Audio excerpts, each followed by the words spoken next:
Hello guys, আজকে আমি এক গজ কাপড় নিয়ে আজকে আমার বেবির জন্য একটা সালোয়ার কাটিং করেছি। তাই সালোয়ারটা সেলাই করে তোমাদের মাঝে শেয়ার করতেছি। সালোয়ারটা হচ্ছে 18 ইঞ্চি লম্বা, আমার বেবির জন্য বানাচ্ছি। প্রথমে আমি সাইড সেলাই করে নিচ্ছি। এখানে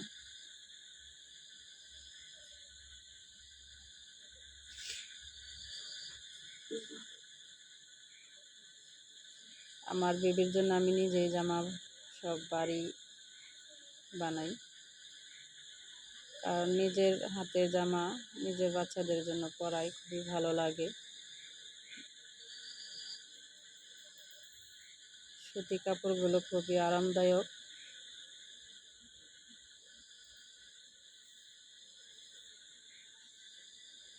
নিজের হাতে তৈরি করা নিজেদের বাচ্চাদের পরালে খুবই ভালো লাগে।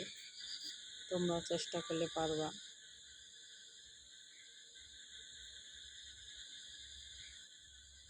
এখন আমি এই যে মোহরাটা সেলাই করে নিচ্ছি।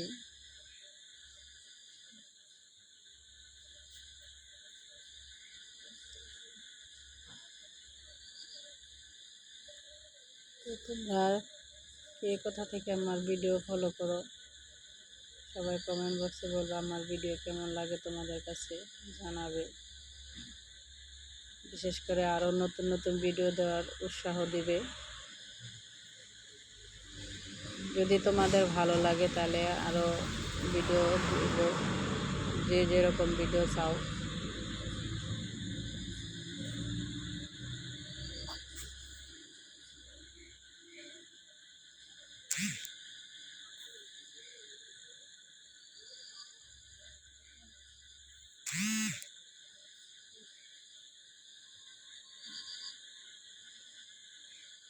নিজের হাতে নিজের বাচ্চার জন্য তৈরি করতেছি, আমার খুবই ভালো লাগে।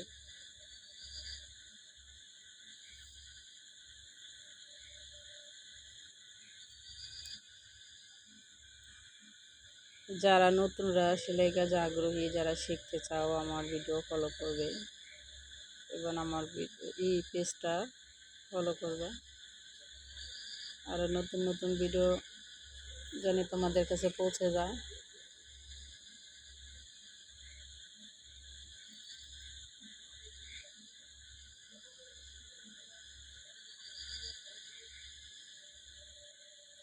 এখন আমি পায়ের মোহরাটা সেলাই নিচ্ছি। একই নিয়ে আমি অপরটা সেলাই করে নিচ্ছি।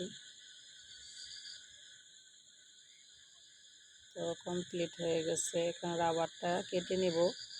বাচ্চাদের জন্য এত চড়া রাবার দেওয়া যাবে না, তাহলে বাচ্চার ক্ষতি হবে, মাজা পড়তে পারবে না, সমস্যা হবে। এখানে আমি রাবারটা মাঝখান দিয়ে কেটে 2 টুকরো করে তারপর 1 টুকরো আমি জয়েন করে নিলাম। এখানে আমি সেলোয়ারে এটা জয়েন করে দেব।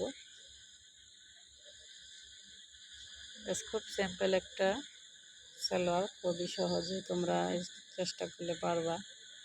যারা নতুনরা বড় সালোয়ার তোমাদের সেলাইতে সমস্যা হয়, এরকম ছোট করে শিখতে পারবা। আমার রাবারটা জয়েন করা হয়ে গেছে। এখন আমি একটা চাপ সেলাই দিয়ে দেব। তো চাপ সেলাইটা দিলে সালোয়ার ফিনিশিংটা সুন্দর আসে। হয়ে গেছে আমার চাপ সেলাই। তো যে যেখান থেকে দেখতেছো ভিডিওটা কেমন লাগে সবাই বলবে। তো আমার সালোয়ার বেবির জন্য বাস কমপ্লিট। আল্লাহ হাফিজ।